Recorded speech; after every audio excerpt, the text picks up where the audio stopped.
Today, we're talking rookie quarterbacks. There were actually 6 quarterbacks taken in the first round of the 2024 NFL Draft. Let me rephrase that. There were 6 quarterbacks taken in the first 12 picks of the 2024 NFL Draft. That's insane when you really look at it. Quarterbacks were drafted 50% of the time through nearly half of the first round, and they're all showing why they got picked that high already after just 1 week of the NFL preseason. We have to start with the #1 overall pick in Caleb Williams, who impressed in his NFL debut. I think Caleb Williams showed everyone what he's capable of doing on a surface level by coming out and already impressing at the NFL level. Now, of course, it's Williams' first NFL action, so there's a thing or two he may need to iron out and improve on over the preseason. I like that he's already showing an early command of this offense, and he actually made some nice checks at the line. Shows me understanding and the ability to read the field pre-snap, and we're already seeing Caleb is willing to make adjustments for his offense. I still saw Caleb Williams being Caleb Williams. I think people were concerned to see what Caleb's play style looked like in an NFL setting, but I saw a guy that was confident and willing to show off to make plays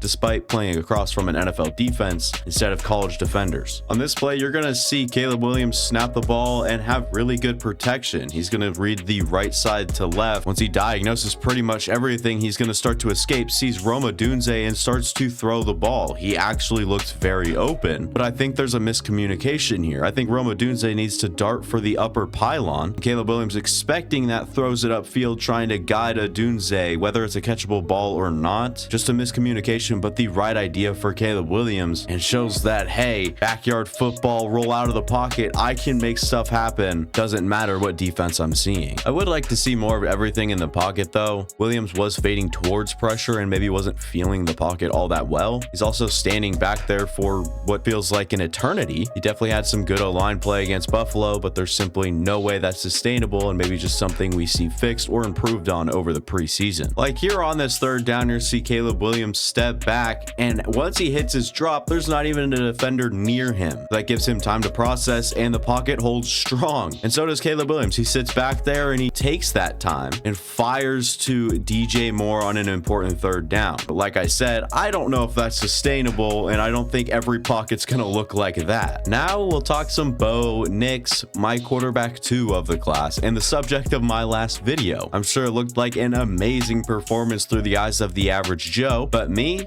not so much. This is exactly what I wanted to see, and I knew Nix was capable of having a game just like this one. That Oregon offense that Bo executed so well in college is already helping him in the NFL. The ability Nix had to get rid of the ball with his setup and his transition from snap to throw. Not to mention the lightning quick release and arm angle Bo uses regularly. He's shown he gets the ball out so fast without fail. Nix is already showing the ability to read, process, and even fool NFL defenses as a rookie in his first NFL reps. Something I noticed consistently was the way Bo can just click through his reads early in the down. Now, is he reading the progression correctly? I don't know. He is new to the offense. He also used his eyes and looked off defenders, along with minor nuances that are tough to pick up on while watching TV. So on this play, we're looking at a pick play where Devon Vele's to make the linebacker crash down because he's covering the running back one-on-one, and the running back is running a wheel route. So Devon Vele is going to try to get in the way and swerve him a little bit. That way he does not draw a flag and forces the linebacker to crash down and stumble. And right as Bo Nix sees that, he's going to let this ball fly to his wide open running back on that nice wheel route, and 38 gets downfield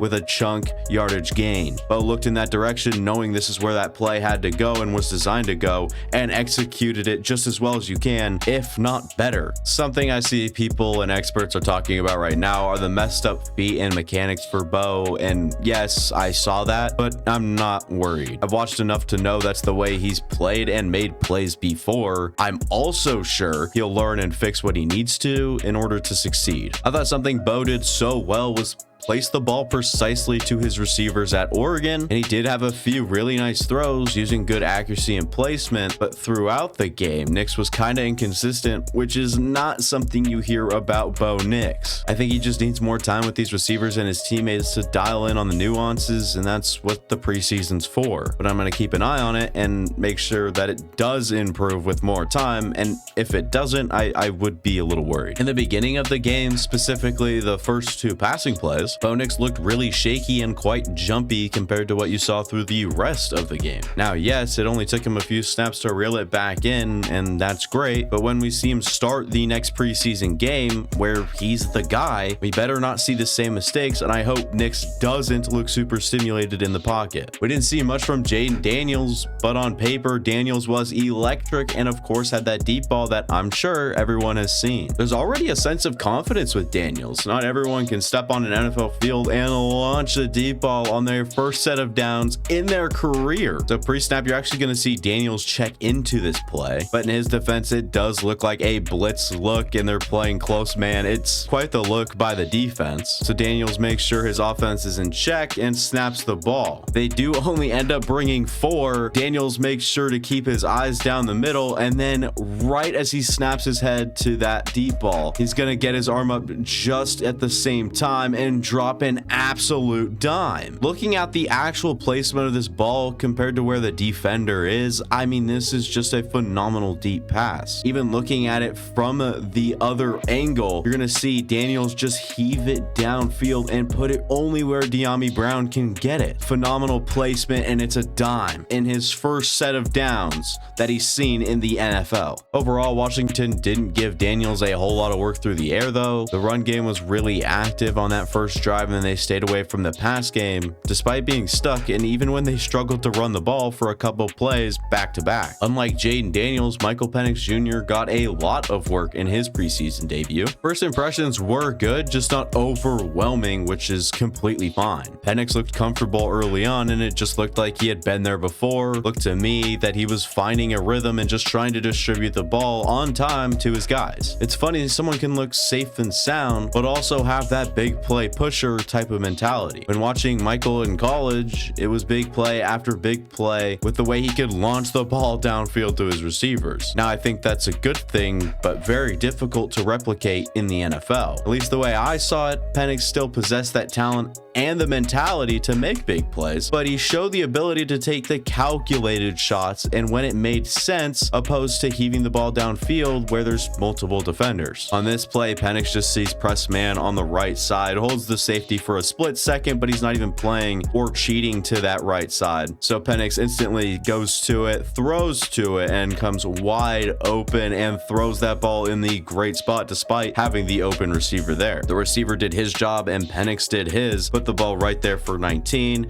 and got a massive play. It almost looks as if there was an emphasis on getting the ball out on time, but Penix's timer looked early. It's great he's showing the ability to get the ball out quickly and just fire missiles to his first read, but my lord, dude, slow down, maybe feel out the pass protection, and there were plenty of plays where he had a clean pocket, but still maybe looks too urgent. Penix on this play is going to take a step back, and from a clean pocket, he is going to let it go without using anticipation to a covered receiver where the DB is able to break it up. Now, looking at the left side of the field, you have one shallow and one maybe through the intermediate part of the field. And then looking at the pocket, you also have an alleyway out in case you wanted to try to extend or make a play. Either way, Penix has this one out of his hands before he even lets the play develop, at least on the left side, and forces it to number 12, who I would assume the first read, and the DB is able to close and make a play on it. JJ McCarthy was ruled out for the rest of the season, so we won't be hitting on his performance too much here, but hopefully he's okay and recovers quick. I think he looked solid, especially after that interception, which it's the preseason. If you're going to try something, now is the time. I just saw a certain spark with McCarthy. It's hard to explain, but he looked the part. JJ looked like an NFL quarterback. I know Vikings are going to miss him for a year, but something similar happened to Anthony Richardson